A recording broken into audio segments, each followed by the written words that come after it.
Hey guys, it's Kevin again, and this is going to be my review for Glee Season 6, Episode 3, Jagged Little Tapestry. And I gotta say, wow, another amazing episode. And honestly, guys, I was on the fence about this episode because I thought, okay, the first two episodes were perfect, amazing. There's no way that the rest of the season can be this amazing. But guess what? This episode was the best episode so far, honestly. Everything worked perfectly. Everyone had something to do. You know what this episode reminded me of? The duets episode. It really did. I mean, the duets episode really showed a lot of the group pairings. There's this one scene in the episode that was like, this reminds me of the duets episode. It felt like classic Glee again. I love that about this season. So many great things about this episode. Another thing, I tweeted about this. Any plot point that I am on the fence about this season, they make it work. There was a plot point that I knew was going to happen in this episode that I was on the fence about, and they made it work perfectly. Like, this season, honestly, is shaping up to probably be Glee's strongest, and that's great because their final season. What's sad is that they had to get this, is that they got this good, but it's the final season, and it's on a bad time, and no one's watching it. That's really the problem. But let's just get to this episode because I loved it. Now, there were 3 plots in this episode, so I'm going to go through each plot, but let's first talk about our main plot, which of course had to do with Kurt and Rachel. Kurt sees Blaine at a music stand, and I love that Kurt referenced Smash. When he said Smash, I was like, oh my god, because you guys know how much I love Smash. He sees Blaine at the same exact music stand, kind of reminiscent of when he saw Chandler in Season 3. It just kind of reminded me of that. But they see each other at looking for sheet music. And Blaine is there with Karofsky, and Blaine just wants nothing to do with Kurt. Kurt wants nothing to do with Blaine. They're not talking to each other. They're not getting along really well or anything. And I mean, it's really sad what's going on between the two of them. And then they do their number. It's too late. And when the song first came out, I didn't really like it. Like, it was the one that I didn't really listen to a lot, but I absolutely loved their cover of it on the show. When they showed Kurt and Blaine in those Warblers uniforms, it really shows that, yeah, Blaine still does love Kurt. I mean, Blaine was looking at Kurt, and that's how he pictured him, was in that Warblers uniform. And I think the thing with Blaine right now is that he's kind of conflicted. Like, he wants to go back with Kurt, but I think he's kind of listening to Kurt's points. I mean, Kurt's initial point was that they were just too young and they were moving too fast. And I mean, that's a valid point, definitely, so I understand if Blaine's a little bit conflicted. That definitely makes sense, but that's the only scene we see of Blaine this episode. Was that a problem with me? No, because the rest of the episode is mostly Kurt reflecting on that. That's really what the rest of the episode's about. So Kurt tells Rachel about this, and Rachel, they're talking about, you can tell right away that definitely the two of them are clashing a lot, and I gotta say, I really like seeing the two of them clashing. I mean, we've seen a lot of Kurt and Rachel fights, but they haven't been anything that big. I think their biggest fight was over the whole thing with Santana. Like, Rachel just purposely ignored Kurt because of that.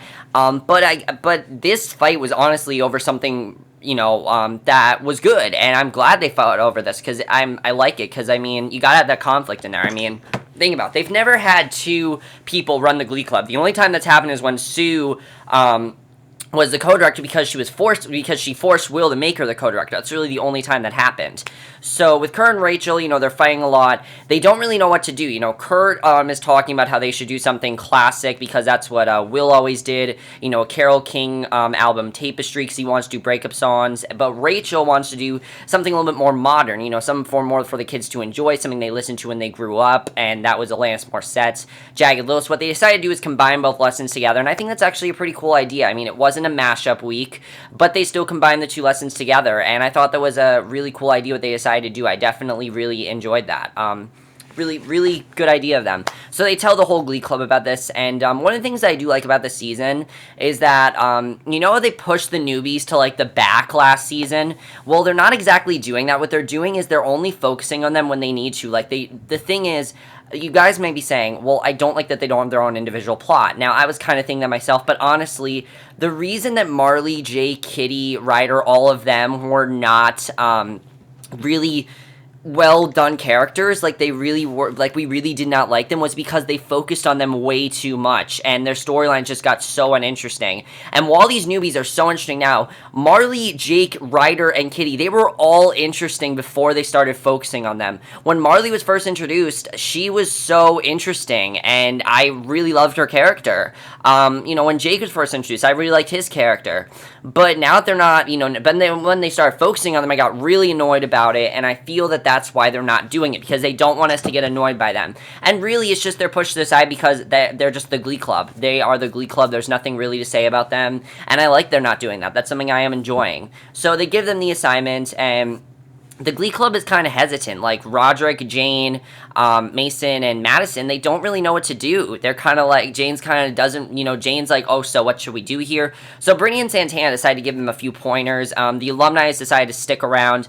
They did give a good reason why that they, I think they gave a good reason why. I like that the alumni decided to stick around because it was good to have one last episode with them. Definitely we're going to see them again. This is definitely not the last time we're going to see them. I know they said we're going to see tons of alumni this season.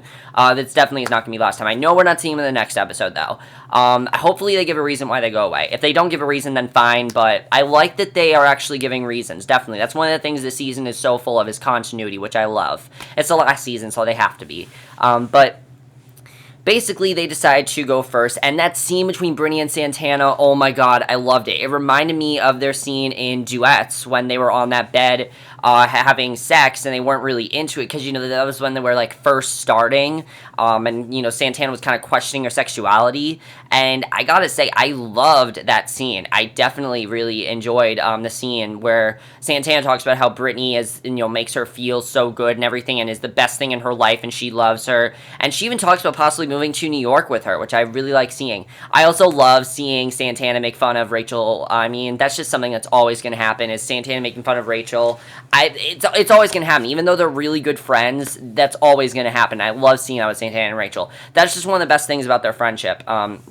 Definitely, I really like seeing that. And I like getting the focus on Brittany and Santana, because I didn't feel we got enough focus on them for the past few seasons. We get tons more development with them in this episode than we did in any other episode. So they perform and everything, and they sing the song, One Hand in My Pocket, and I Feel the Earth Move, which I loved both those songs. They did a great job. It might just be the best Brittany to do it. I loved it. I thought it was fantastic. Because, they're so in love, they're so happy, everyone's loving it. And Santana decides right there that would be the perfect time for her to propose to Brittany, which she decides to do. She proposes to Brittany, and everyone's on board with it except for Kurt. Now, I gotta admit, Kurt did have good points. I do have to admit that. However, what Kurt is saying to them, I don't agree with, because Kurt's basically telling them that you guys are too married, you're not going to end up happy. I understand that. But what I don't understand is Kurt not really supporting them. I mean, everyone was there for Kurt and Blaine when they got married. Everyone was there for them. Everyone was there. So for Kurt to do that, I kind of feel, Kurt's very bitter, and I like that Kurt said that. They said to them he was very bitter, but he doesn't support it, and everyone else does. They're surprised, but they're happy for them, and why shouldn't they be? Honestly, Brittany and Santana seem like the only couple that would not end up sad. Like, they won't end up like Kurt and Blaine, honestly, because they're so in love. They don't have too much going on in their lives. Santana is looking for a job. Brittany's looking for a job. They just went on tour with Mercedes, so they're really just trying to find direction in their life, and I think that especially if what Santana says is true, because Santana said she plans on going to college with Brittany. That's what they're planning on doing. So if that's really what they plan on doing, then I don't really see a problem with them getting married. So Santana's pretty pissed at Kurt, which she rightfully should be. It definitely makes sense why she's pissed at Kurt for doing this. And she throws out every insult in the book. That was awesome. When she said that him and Blaine, one of the best parts of this show was the Santana insults. That was probably the longest one we've had since her diss to Finn in Season 3 and Mash-Off, which is still one of the best episodes of the entire show, when she gave that diss to him, which was awesome. And when she, dissed Kurt tonight, it was awesome as well. When she said to him that he's like, he dresses like he's in one of Andy Dick's wet dreams. That was hilarious. What she was just saying was so funny, and you gotta love Santana. She's not bitchy this season. She's just typical Santana, which I love. I love that it's not like extra bitchy Santana. She's just Santana. That's how Santana is, and I just love that about her. So Kurt does apologize eventually to Brittany. Him and Brittany have this very good scene. I like seeing Kurt and Brittany because Brittany, this is probably, out of every character, Santana and Brittany, we haven't seen a lot of Brittany so far this season, so I like that we got equal amounts of Santana and Brittany in this episode, because really everyone had something to do except for Puck. That's really what I have to say, is that's the other thing about this episode, which I'll get to, but Brittany and Kurt have this little talk, and Brittany talks about how she's very happy with Santana, and Kurt basically tells her, you know what, I'm very bitter, I just broke, Blaine, I broke up with Blaine and everything, but he's not sure if he wants to get back together with him. He's kind of, conflicted about what's going to happen. Is if he gets back together with him, he's worried that it's not going to end well and things like that. And Brittany decides to tell him right then and there that she was helping Dave and Blaine move in together. And Kurt, I love that she told Kurt to move on, because it never seemed like that'd be something for Brittany to say, but Brittany's not even dumb this season, which I love. I love that Brittany's not even dumb. I love that she is actually smart, and she's actually giving Kurt some pretty good advice. She tells him, you know what, maybe it's time to move on from Blaine. I kind of agree with her. I mean, the thing is, he shouldn't be pining over Blaine, but the thing is, they're just so good together. They work, and if Blaine's his true love, then I don't see why he shouldn't chase after him. However, if him and Dave really do love each other, if Blaine and Dave really do have a genuine relationship, then yeah, I think they should continue their thing. However, I don't think they really do like each other. I think Blaine and Dave are just at the point where they were both heartbroken by Kurt, and this is sort of like a revenge thing. I think that's really what that's all about. But enough about that. Basically, what ends up happening after that is that we see, Brittany says to Kurt he talks about that to Kurt, and basically, I thought that was a very good conversation. I definitely really enjoyed it, and he does eventually apologize to the two of them, and I was happy that he apologized to them, which I liked. I definitely enjoyed that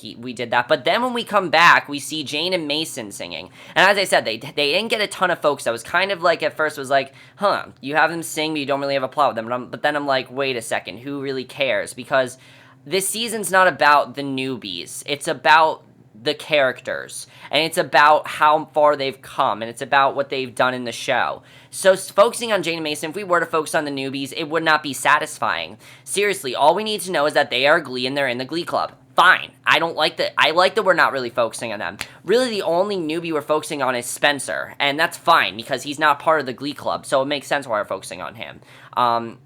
And I gotta say, I'm really loving the newbies, definitely. Jane and Mason's duet, by far my favorite song of the episode. Absolutely loved it. I thought they were just fantastic together. I mean, I didn't think their voices were going to be as good as it was, and I didn't realize this, but Billy Lewis Jr. is actually a very popular singer. I believe he's in a band, and you can look up his songs on YouTube. He's very talented, and I definitely recommend you guys listen to it, because he was really good. I didn't know that, but someone talked about it. I'm always on the Glee Wiki, and people are constantly talking about it, which, by the way, I am not reading the... Don't read the Glee Wiki. It spoils everything about the episode. It doesn't spoil everything, but it spoils enough. But basically, I really like that because, I really like seeing that because it's cool that he's talented. I didn't know he could sing, and he was really, really good, definitely, in this episode. Their voice were very good together. However, Kurt basically tells him how they were off pitch and they didn't work well together, and he's very bitter about it. And Rachel takes him aside, and I like that Rachel said this to him, that he's bitter, and if he's going to be bitter, then she should coach alone. And wow, I actually agree with Rachel. I mean... Rachel, it seems like something that Rachel say, we're like, oh, it's Rachel, she's bitchy, she's like that, but honestly, with me, here's what I'm saying.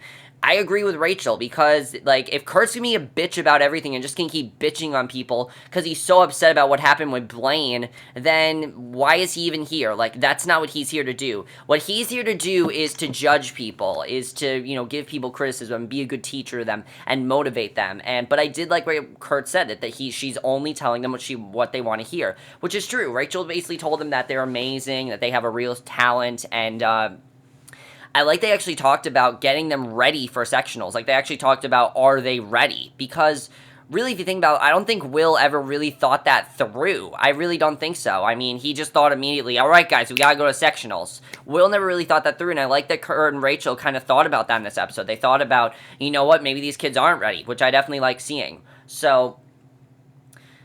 basically, what then ends up happening is that they have a little talk about it, and they decide that, they are ready, and I like seeing that. I like they realize that, that basically Kurt tells her that he's sorry, but, he's leaving and everything, and it's great working with her. But Rachel tells him that she needs him, and that's because Jane and Mason talked to her and told her that they want to be and I like seeing that, because I like seeing the newbies actually going to Rachel for things that Rachel would have done. Like, Rachel would have probably said this to Will, and also last week when Jane told Rachel that she wanted to join the New Directions, that's definitely something that Rachel would have done. So I like seeing this. It's not like, oh, this is exactly Rachel, or oh, this is exactly Kurt, or this is exactly Blaine. It's not like that. It's that they are just non-cliche, which I like. That seems to be the theme of the season with the newbies, is non-cliche, is that none of them really are cliched. They're all, there are no stereotypes this season, which I really love seeing, and that also gets me into another plot, which I definitely want to talk about. But basically, they talked to Rachel, and Rachel basically, they told her that they want her to be honest. They want her to be honest with them and to give them genuine advice. And Rachel said that she's going to do that, and she feels that they're ready now. So they talk to the kids and everything, tell them that they're ready, and basically they sing "You Got a Friend" and slash I don't know what the other song I don't remember what it was called. I think it was called "You Live, You Learn," but they were both really, really great. It was great to see the alumni. It was great to see the new kids sing as well. It was a great way to end the episode. Definitely loved the power. Also, I forgot to talk about this. When Jane and Mason saying, "Will you still love me tomorrow?" we saw flashbacks of Kurt and Blaine meeting. I was just like, no, please don't show those. Like, I that was just too much for me. But I loved the main plot. I thought it was fantastic. I love what they did with it. And now we're getting into subplot. Let's talk about Becky first. I love what they did with Becky in this episode, because one of the things I have not been liking that they've been doing with Becky is turn her into a bitch, basically. Think about it. For the past few episodes, for the past few seasons 4 and 5, Becky has done nothing but insult people. That's all she's done. She's been there to insult people. She's been there to be a bitch. She's been there to be Sue's, henchman, and she hasn't really gotten much character development. And I like seeing her get genuine. The most character development she got was in episode 6 of season 5 when she applied to that college. That's all she got. And I like that finally we got rid of that bitchy Becky tonight. We finally saw the real Becky, and basically Becky has met this guy who is not Down syndrome. He does not have Downs. He is not disabled in any way, shape, or form, and Sue's kind of concerned. But the thing is, I loved the guy for Becky. I love the guy I loved his character. He was absolutely fantastic. This guy Daryl is such a great character, because again, he's all about no stereotypes. Sue's kind of on the fence though. She's kind of worried that he's going to take advantage of her and he only wants her for sex and things like that. And the other people that are worried are Quinn and Tina. Now, Becky has also told Daryl that she was a part of the New Directions and that she could sing and things like that. So she asked Quinn and Tina, and they tell her that she should just be honest with him and things like that. But she wants to go away with the lie. She wants to impress him. And I like that we saw Quinn and Tina have something to do, because they really are the two most underused characters on the show. And finally, they had something to do. I love that Tina keeps talking about how she was underused. They keep doing that this season. It's so funny. There were so many references where Tina said, "You know what? I never did anything. Just sit and smile. That's all I did." I love the lines from Tina this season. It's great that they're giving her stuff to do, because you know what? She's there. Give her stuff to do. Yeah, she's only there for a limited amount of episodes, but give her stuff to do. And same with Puck. Puck didn't have a storyline this episode, but he still had stuff in there. He still had genuine lines, and I love seeing that. I love seeing that each character has something to do, and they don't just stand back. They're not because what they usually do is they usually have two people step back, and those two people that step back were already in Mercedes, but they weren't in this episode, so that's good, because if they were in the episode, they would have just been in the background. They wouldn't have done anything, which I like that Glee is doing. I like that they don't need someone in the episode. They're not in the episode. I like that they're just not sitting in the choir room doing nothing, because it wouldn't make sense if they did that. So I love that they are having them in the choir room doing stuff. That's what I love seeing. It just makes me so happy, because I've always wanted for Glee to do that. I've always been like, why are you underusing this character? And now they're making fun of it, which I love seeing, which it's fantastic. So Becky convinces them to help her and everything, and they have a conversation with Daryl. Daryl actually is a very nice guy. I love his character, because he's kind of the guy that's like, you know what, Becky is a normal girl, and he says that he treats her like a normal girl in their relationship. He doesn't think of her as a girl that has Downs. He just treats her like a normal girl, and they do normal stuff that boyfriends and girlfriends would do, and they have a normal relationship. And they ask him about sex, and he says they're not ready for that place, but they're gonna get there. And he tells them that they really should not be worried, because she's a very special girl. She means a lot to him. and they should not be worried. And I love that he said this to them. I really like his character because, I mean, a lot of times, yeah, they do have concerns, but the thing is that they only have concerns because of what they've gone through. But now that we're in this no stereotype season, this guy is very supportive of her, and I love seeing that with Becky. It's great to finally have a guy in her relationship that doesn't even talk about the fact that she has downs. Every single guy every single guy that Becky's been with has been afraid of her because she's had downs. Artie was afraid of her because of that. Artie, yeah, so he was afraid of that, and I love that finally she's with a guy who does not have any kind of disability, but still really supports her, and I love seeing that about his character, and I really want to see more of them. The stuff we got with them, it was just fantastic, and I loved all the stuff they did with them this episode. It was great to see, and it was very refreshing, honestly. And the scene with them at the the scene with them at the restaurant before she tries to sing, Quinn and Tina are trying to get her to sing, but she runs out. She just can't do it. She goes on a date with Daryl at the restaurant, and Daryl says he understands, he could clearly tell she wasn't a singer, but he tells her that she's very special to him and that she's got a lot, she's very great, she's very talented and everything, and she said she's very happy she has him, and I love the two of them together. I want to see them more. I love these two. They've completely fixed Becky's character. I know she's going to be on the show more, so hopefully Daryl's on the show more as well, because I really love his character. He's so supportive of her, he loves her, and it's great to see someone finally support Becky, because we've always wanted that. Now let's get to the storyline I was kind of on the fence about, but they actually ended up making perfectly, and that was Coach Beiste's storyline. Now, I already knew what was going to happen with Coach Beiste because they did like a whole article about it, but Coach Beiste, basically, all this season, for the first two episodes, we could definitely tell something was off about her, and she definitely is off. I mean, she's missing practices, she's been by herself a lot, she doesn't want to talk to Sam, she doesn't even want to talk to anyone. Spencer goes in to talk to her, she doesn't even want to talk to him, she's taking a bunch of pills and things like that, and Sam is concerned of why she has so many, hair on her legs, she's not shaving her legs and things like that. He's very concerned about that, and she tells him that at first that it's just her knee, that it's broken, and she might have to get replaced and everything. And Spencer doesn't buy it. He knows that something else is going on. I gotta say, I really like Spencer's character. One of the things I didn't talk about last episode is that Spencer doesn't really like Sue. He doesn't want to work with her. Like, she wanted to get Spencer to work with her, and he doesn't want to. Sue's kind of lost her touch, honestly, this season. I mean, Sue kind of is in that place where she doesn't really have a place. It seems like next episode, definitely she's going to start taking action, but she's kind of in that place where she really can't do anything right now with the new directions because nobody wants to help her.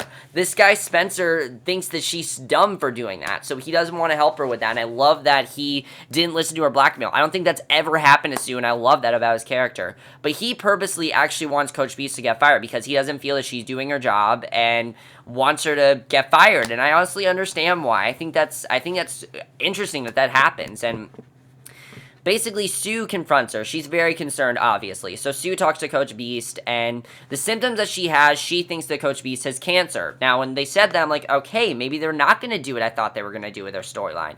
And if they did do that, I would have been very shocked, and I was like, wow, are they actually going to go through with this? But that's not what she's going through, because they talked to her again, Sam and Sue talked to her again, and she said she only said that because she wanted to hide what's really going on, and that what's really going on is that she is taking, she's going to a psychologist to get a sex change operation to turn into a male, and now, when I heard they were going to do this, I'm like, that's so stupid that they're doing that. It's really dumb. It seems very generic. But honestly, it really makes a lot of sense what Coach B said. I mean, think about it. She's always been so manly. And she talks about how when she was little, she always questioned herself. There was something not right about her. She thought she was a tomboy, but she felt too much like a man. She always defined herself that way. I mean, one of the themes of Glee has always been how you define yourself, how you feel about yourself. That's always been one of the themes of Glee. And they've actually discussed it in this episode. And she talks about how she's always wanted, she still loves men, but she wants to be a gay man, and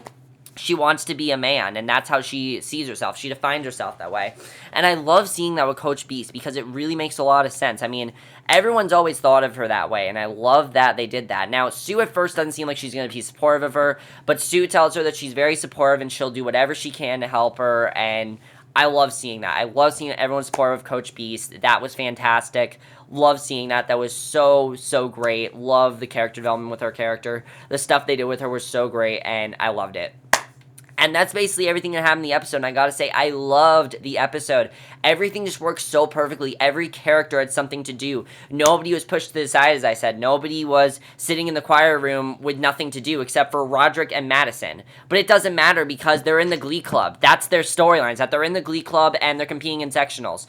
And at the end of the episode, it looks like they're going to sectionals. Now, next week seems kind of interesting, because it looks like Sue's back to her old antics, which honestly I'm looking forward to. I mean, Sue, as I said, hasn't had much to do with the Glee Club, so I want to see what she plans on doing. I definitely don't think it's going to work, because it looks like she's going to go, like, as far as hypnotizing Sam, which is going to be really funny to watch. I know Will's back. Will was not in this episode, which I didn't have a problem with, honestly. I also like that Rachel and Kurt, I love the conversation. I love the line where Kurt says, "Holy crap, we're teachers," because they really are becoming teachers. It's kind of making me think that Rachel and Kurt are going to do this teaching job permanently. And honestly, if you were to tell me that they were doing this teaching job permanently before the season, I'd be like, what? No.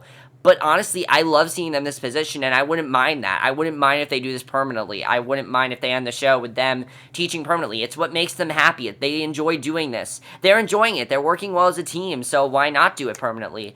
I know that the alumni is not in the next episode, which I'm fine with. Next episode looks very, very funny. Definitely looking forward to it. And this episode was great, and I'm just really loving what they're doing this season. I mean, so many ways this season could have been bad, and there's not many times when the last season of your show is the best one, but this really is shaping up to be the best season of the show. I mean, even season 1 was never this much continuity, this much character development, this much for every character to have. Season 1 was like just there. It was like, it's just there, it's not perfect, but this is perfect.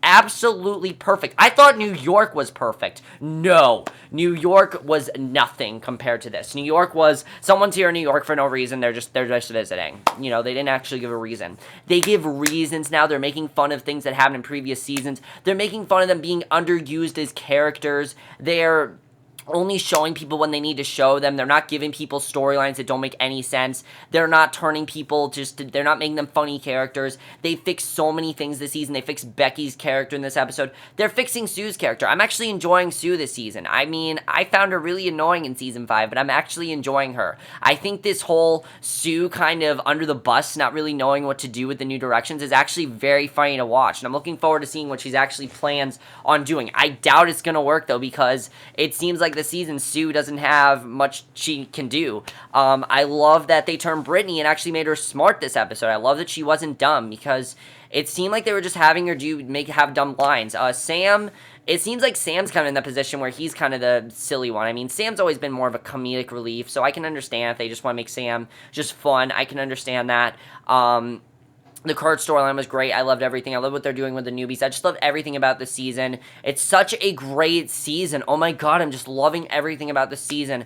Oh, it's so good. I'm loving it. I can't wait for the next episode. Let me know what you guys saw this episode. What do you guys think of the songs? I thought the songs were fantastic. All the songs this season are really, really good. That's something else I was wondering about. I was always, you know, kind of worried that the songs are going to get stale this season. No, they're really, really good this season. I'm loving the songs. I mean, the songs are just fantastic. I mean, the first time I listened to this this soundtrack, I was like, I don't know about this, but then I listened to it again, I'm like, wow, this really is shaping up to be the best season of everything. This might end up being the best season of songs. These are some of the best songs they've ever done. I just love it. I love what they're doing with it, and I love what they're doing with this season as well. But that's it for this video. Hope you guys enjoyed it. Let me know what you guys saw of the episode, and I'll see you guys in my next video, which will be for a movie review. So I will see you guys for that. Okay, bye.